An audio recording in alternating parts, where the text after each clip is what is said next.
This woman was brutally murdered by her husband's side chick in one of the worst ways you could ever imagine. You see, stories like this are the reason why you should be careful when dealing with a cheating partner. If you're married to a man or a woman who you know is unfaithful, who you know is having affairs with multiple people, watch your back.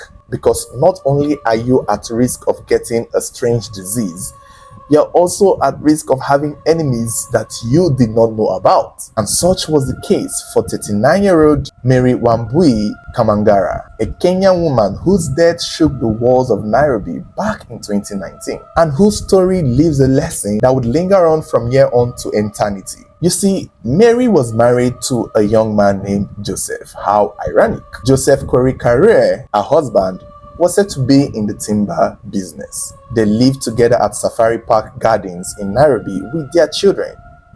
But this was not Joseph's first marriage. You see, Joseph used to be married to another woman by the name of Grace A. And they had a daughter together. But the marriage was struggling because Joseph also was struggling with his timber business. But eventually things changed for Joseph when he got a government contract worth 53 Kenyan shillings to supply the government electric poles. And this deal changed his life. He became rich, apparently. And you would think that would strengthen his relationship with his wife, Grace, and the daughter, but it did not. The moment he got rich, he started spending less time with his wife, Grace, and their daughter, and began traveling, going on trips, going on vacations. And that was when he met Mary, the woman we are talking about, the woman who this story is about. So apparently it seemed like Mary was the other woman. This is going to get interesting. So when he met Mary in one of his trips, he started having an affair with Mary. Grace, on the other hand, who was his wife at the time, would ask him from time to time, who is this woman that you're always spending time with? And Joseph would lie that Mary was just a friend and that Grace should not worry about Mary. Baby, don't worry about her. She's just a friend. We're just doing this business together. Don't worry about her. Don't worry, I'm not doing anything with her. And Grace was like, okay, if you say so. Eventually, after a while, Joseph left Grace and got married to Mary, the exact woman he told his wife Grace not to worry about. And that was how Mary came into the picture as the new wife. But little did she know that what goes around sometimes, unfortunately, kind of comes back around. You see, how you get them sometimes is how you lose them. Because for Mary, she will soon find out that this man she's married to might have been one of the biggest mistakes of her life. With Mary, things was going well because Mary had her own business. She actually sort of comes from a notable family, a well-to-do family. And Joseph himself was doing well with his government contract that keeps paying the bills. Mary had her own businesses, and the husband even set up 2 more businesses for her. They had 2 sons. And it did not take long before Mary started seeing the cracks in the wall that she herself had created in the past. Because now that he was married to Joseph, Joseph did not seem to stop with her. He started having affairs with other women, and Mary started seeing it. This became an issue in their marriage. She was always fighting with him as regards infidelity, as regards cheating.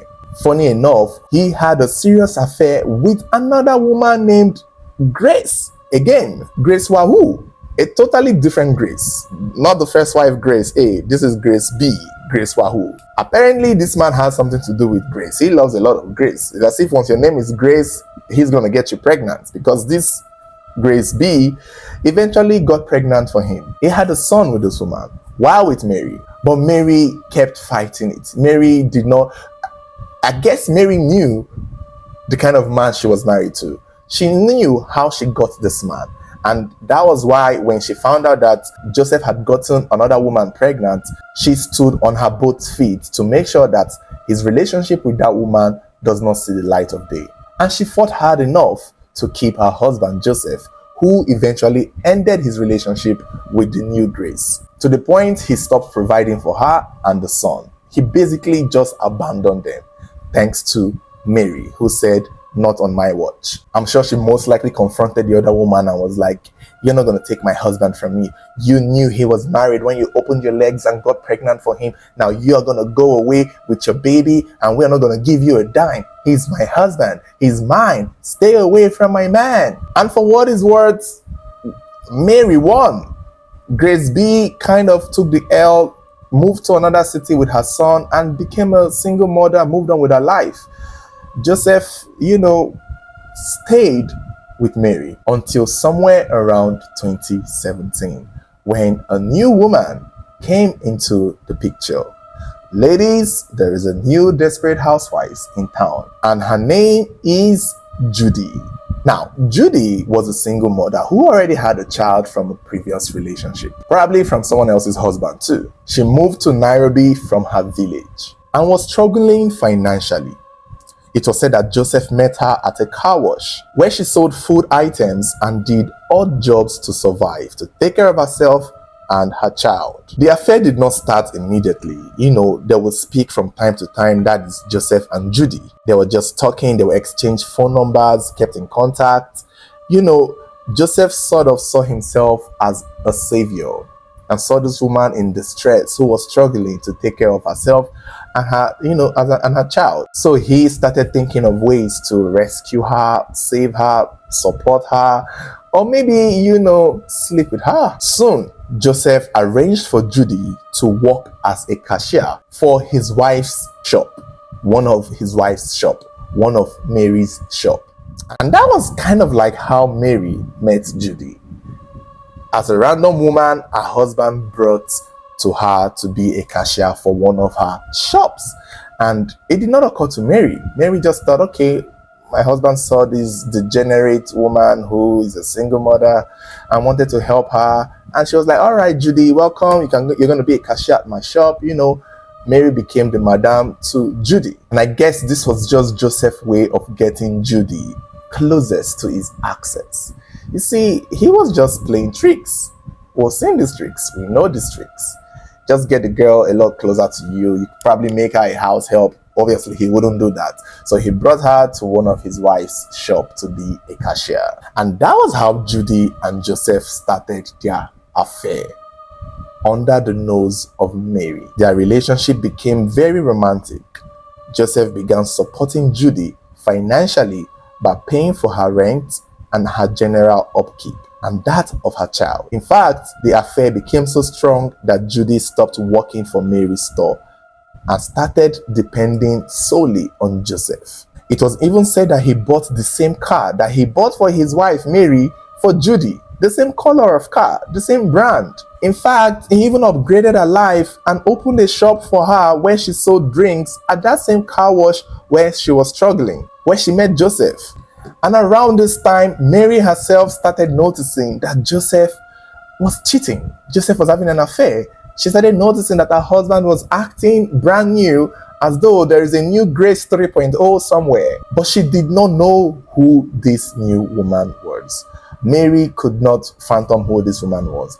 All she knew was that her husband had already started cheating again. But there's one thing that Mary knew how to do very well. She knew how to stop the madness. She knew how to stop him from being the dog that he is, basically. All she has to do is figure out when his mumu button has been turned on by another woman. She knows how to turn it off. That is a good thing it seems as though Mary knew how to do. Other women may know how to turn him on, but Mary, his wife, knew how to turn him off. And the moment she figured out that he's most likely seeing another woman, she was like, all right, here we go again. She confronted him and gave him an ultimatum and basically let him know that I don't know who you're sleeping with, but whoever you're doing, it has to stop. Otherwise, it's gonna be held up in this house. And this kind of made Joseph take a step back from Judy. In fact, I don't know what it is that Mary threatened him with, but the moment the threats came, baby boy was like, you know what, Judy, yeah, my wife is saying I should be careful, so we gotta spend less time together. Like, we gotta keep it on the low. And that was how Joseph stopped spending time with Judy and also reduced the way he was giving her money. And this made Judy angry. It's not even the fact that Judy was mad that her sugar daddy, the man she's seen, the married man she's seen, had stopped giving her money. That was not her anger. She was pissed because she herself, Judy, was already seeing herself as the new wife. She already seen herself as the main chick. As far as Judy was concerned, she was the wife. She was the main chick and Mary was the side chick. And to see that Joseph is spending less time with her got her pissed. Judy was mad angry. During the investigation in this case, they found out that Judy even had a Facebook page where she was posting pictures of herself and Joseph as though they were couples. So this woman had a secret Facebook page that blocked Mary from seeing, when she was posting pictures as though she was a wife to this man, calling herself Mrs. Corey even, and also throwing shades at Mary in some of her posts. So this woman, Judy, already had seen herself. She has already positioned herself in her head that she was the wife of Joseph. And to see that being taken away from her by the actual wife, Mary, she was not having it. She was like, oh really? Two can play this game. For months, Joseph maintained his lane and stayed with his wife, while Judy was pained, miserable, hurt, and started looking for ways to get back her man. In January of 2019, while Joseph was away on a trip, Judy decided to go to his house. It was not clear if she had planned anything evil or she did not know Joseph was not around and wanted to go and see him. At this point, also, there were claims that Joseph had broken up with her and that she was only just stalking him and his family. On Saturday, the 26th of January 2019, Judy drove to Joseph's house again in a rented vehicle. She went to the door this time around, rang the doorbell, and Mary's young son opened the door. Judy told the child that she was looking for Joseph and offered to take the child out. But the child went inside to inform his mother, Mary. Mary came out to the door and saw Judy and immediately recognized her to be her former employee, who was a cashier at one of her shops at the time. Put in mind, at this point, Mary still did not know that Judy was the side chick. There's a chance she probably knew, but there's a chance she didn't know. There's no indication that she knew. However, when she met Judy at her door on that day, they had a conversation. They talked briefly, and somehow, some way, Judy was able to convince Mary to go out and chill with her. I guess she just came in with the vibe of, oh, thank you guys so much. You were so helpful. I just came to say hi and we came to take you out. It's unclear what their relationship was, but Mary trusted her enough to go out and hang out with her, and this would prove to be a very fatal mistake. According to what was said, they went to Homeland Inn along Thika Road, where they sat down to eat. They ordered food, ate together, talked, took photos, and one of the pictures they took showed Mary and Judy biting on the same meat. I don't know what this signifies. I mean, if these two women were both biting on the same meat and they are both sharing the same man, I guess that is all the symbolism we need to understand that, yeah, things are about to get crazy here. Some sources claim that Mary would have suspected Judy could have been the side chick. Even I personally believe she should have known a little bit. There gotta be something odd here. I don't think Mary is... I feel when I hear about this story, I see Mary as Marjorie Tyrell from Game of Thrones. I feel like she's one of those women who is very smart, but you know, they can't conclude unless they have concrete proof. And I think that was why she was going along with the ride to hang out with Judy, hoping somewhere along the line she's going to get her answer. But what Mary doesn't know, being the Marjorie Tyrell that she is, Judy is most likely a Cersei Lannister. This is a Game of Thrones reference for those of you who don't know. She is a Cersei Lannister in a way where I feel like she's onto something. She's onto something. Desperate housewife, I tell you. Desperate single mother out here. While Mary is busy trying to understand what this is about, Judy is busy trying to come up with the most diabolic plan ever to get her man back. What is the best way to go from being a side chick to a main chick? Is to get the main chick out of the way, I would assume. Later that afternoon, after the restaurant, they left together. Mary was still driving. It was said that Mary made a stop at the mall to collect an item and then continued their journey. The car that Judy had drove to Mary's house initially was believed to be some kind of rented house. So eventually, during their time in the restaurant, Mary was the one driving in her own vehicle. And that was the vehicle the both women started using continuously. After Mary had picked an item from the mall, she drove herself and Judy to Judy's apartment at Four Ways Junction along Kayambu Road. And this was said to be the last confirmed movement of Mary while she was still alive. The biggest mistake Mary did was to go to Judy's apartment. But before she got to Judy's apartment, Mary called Joseph, who was still away on a business trip, and informed him that she was with Judy. She even sent pictures to him. Joseph saw the pictures but did not think too much of it. I mean, at some point he knew he was fucked. He knew when he goes home he's going to deal with the argument, but that is as far as he knew. He was surprised that these two women are hanging out, his wife and his side chick, or his former side chick. Yeah, he knew this was going to be a disaster, so he did not really do much. Which is funny because what more can he do? If he tells Mary to go back, Mary wouldn't, because now it seems as though Mary was curious and wants to see what she wants to see. So either way, there was not much he could do. This altercation was imminent. When Mary and Judy arrived at Judy's apartment, Mary entered the house and noticed that the furniture arrangements were similar to the items she had in her own house. She also saw the vehicle that Joseph had bought for her. It was exactly hers. Even in the house, in the sitting room, the decoration, there were pictures of Joseph and Judy framed in the sitting room, hung like they were couples.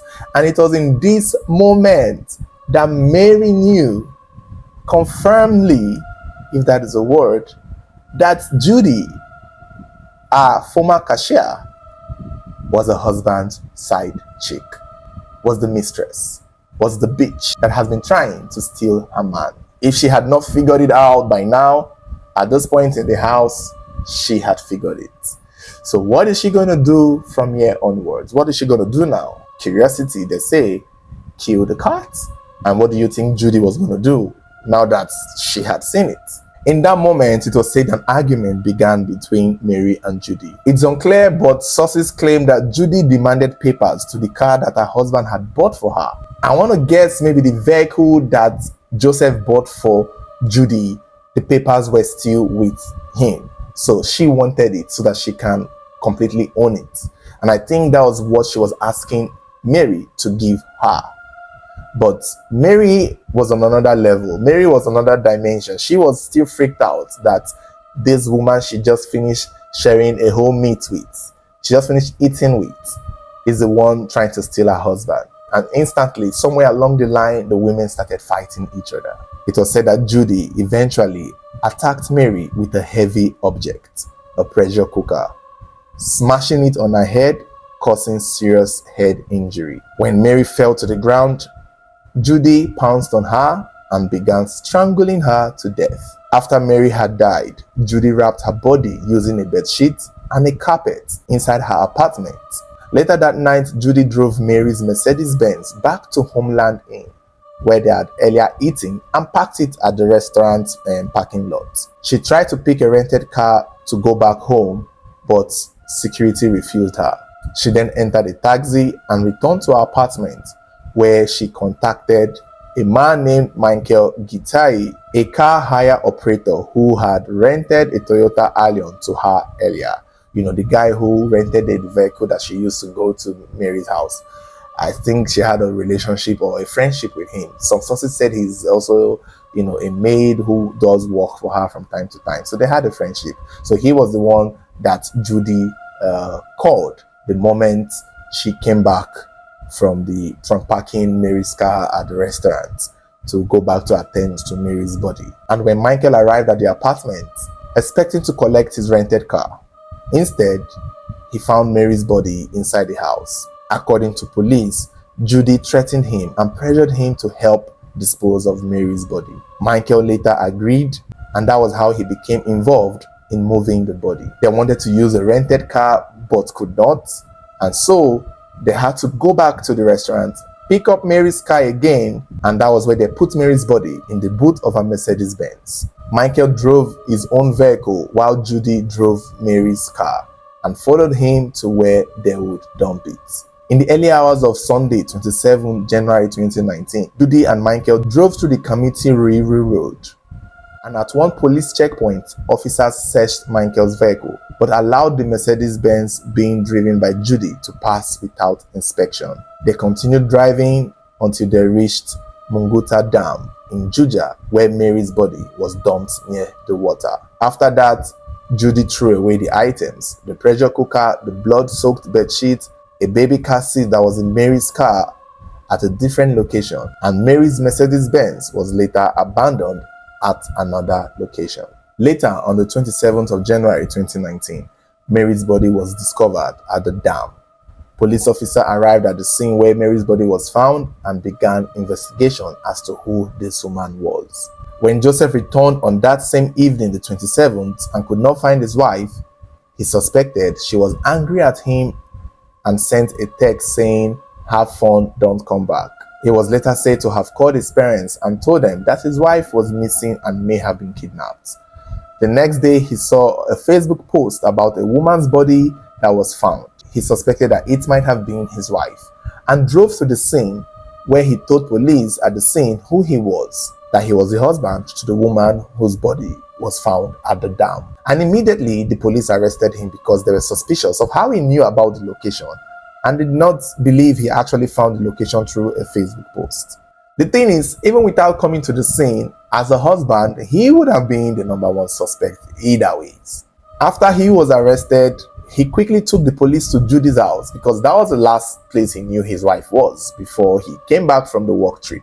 Which, by the way, that work trip, I don't believe he was at a work trip. I believe he was somewhere there cheating and having an affair with another woman altogether. But who cares? This is not about Joseph's multiple affairs. I mean, it is about it. But we're talking about Mary here. He took the police straight to Judy's house, and they met Judy there in the house. Judy was arrested, and when they arrested her, she started lying that it was Joseph who killed Mary, and that Joseph offered her 2 million Kenyan shillings to keep quiet. The police investigation started right away. They started going through phone records, car GPS data, CCTV footages, and forensic evidence that showed that Joseph was not present at the crime scene, nor did he participate in killing. In fact, Joseph had his alibi for being a work trip wherever he was. Probably the woman he was in a hotel with was able to confirm that, yeah, Joseph was at a work trip. He was working on me when the killing may have happened. I guess that was his alibi that helped him not being tracked to the crime scene. The police also found Mary's blood-stained clothes from Judy's house, which then made Judy the main suspect officially in her murder. She eventually led the police to Michael, the car hire man that helped her dump Mary's body, and threw him under the bus immediately. I guess that was why he wanted to implicate Michael, so that she can find a way to accuse somebody else in case this thing blew over, which she knew it would. After all of these findings, the police released Joseph. Mary was eventually buried in her husband's home on the 2nd of March 2019 after an autopsy revealed that she died from blunt force trauma and suffocation. Judy was formally charged with the murder. Michael was charged for assisting in moving and disposing of the body. A taxi driver who was also arrested and questioned for helping with transport earlier that night was also implicated somehow, some way. I'm guessing that is the taxi that Judy took after she dropped Mary's car at the restaurant the first time. So, yeah, that could have been the guy. He had no idea what he was doing, so he was just taking the woman from one spot to another. But he was implicated. But I'm guessing since he had no direct involvement, he most likely would be let go. They would have probably followed Michael back. The case had been in court and had several mentions, hearings, and investigations presented before a magistrate. It seemed the case was also delayed by coronavirus pandemic, because this was around 2019 when the COVID-19 also started. As at the time of making this particular video, Judy and Michael are still the accused persons in this case. Joseph is no longer treated as a suspect. He has been cleared by investigation. It's not being said if Judy and Michael have been found guilty and sentenced. After the news of Mary's death went viral, Grace, Joseph's first wife, remember her, the first one that was with Joseph when things were hard, came out to speak on how she confronted Mary at the time, telling Mary to leave her husband alone. But Mary refused and even challenged her, telling her to give her best and see who Joseph would pick. And yeah, I guess Grace kind of had the last laugh. It's so sad. I feel so bad for Mary. Like, given that Grace kind of had the last laugh in the end, it's sad. It's painful. This is not how it should be. This is what happens when, and this is why women, you don't fight over a man. If somebody wants to take your man, if he can be taken, let them have it. Take it. Here you go. Grace most likely did not stress herself too much. And I think the problem Mary had was thinking she could tame a man, knowing how she got the man. I mean, if you were able to get a man who was married, what makes you think somebody else cannot get that man from you while he's married to you? How you get them is how you lose them, my dear. If he was unfaithful to his wife, he would be unfaithful to you. If he was cheating on his wife, he would cheat on you. If he was beating his wife, which is not the case now, he would do the same to you. But the problem Mary had was that she fought too hard. She became too competitive. It's almost as though she was trying to prove something to someone. I feel like she should have, the fact that while she was with Joseph and Joseph was getting another woman pregnant, that would have been a cue to go. That would have been a cue to give up and know that, oh, well, I've lost, that this man is going to be a dog. The fact that she kept fighting other women and eventually met her match, Judy, who is a crazy psychopath on her own, kind of proves that sometimes a man is not worth fighting for. Now Judy is going to go to jail. Mary is dead. Joseph is still alive, dangling his penises all around the streets of Nairobi. Why do the women always lose? I was rooting for you, Mary. We were all rooting for you. How dare you? You shouldn't have gone to Judy's house. I feel like Mary had a confirmation. I feel like she already knew, but she really wanted to see it koro. She wanted to see it with her own eyes. Because I'm wondering, what were they discussing at the door at her house? What did they discuss in the restaurant? What did Judy say to her to convince her to go to Judy's house? Because Judy knew what was in the house. She knew the pictures of her and Joseph was all over the walls. She knew that her house furniture and arrangement and car looked similar to that of Mary. So she bringing Mary to her house, Judy was prepared for something, because she knew that there was no way Mary would come to her house and not figure out she was the other woman, which kind of means that Judy had the intention of killing her regardless, one way or another. It's not as if Mary can even fight. If she could have fought, so she should have beaten her mercilessly in her own house, use cane, flog her for that ayansh, whip her where. But she couldn't fight. It's unfortunate. It's really unfortunate. This is it. Ladies, this is why you guys, be careful. If your partner is cheating and having multiple affairs, just avoid them. Leave them, because this is how men bring problems for women. By the end of the day, Mary, she chose her poison. She did. She dug her own grave, unfortunately. Sad.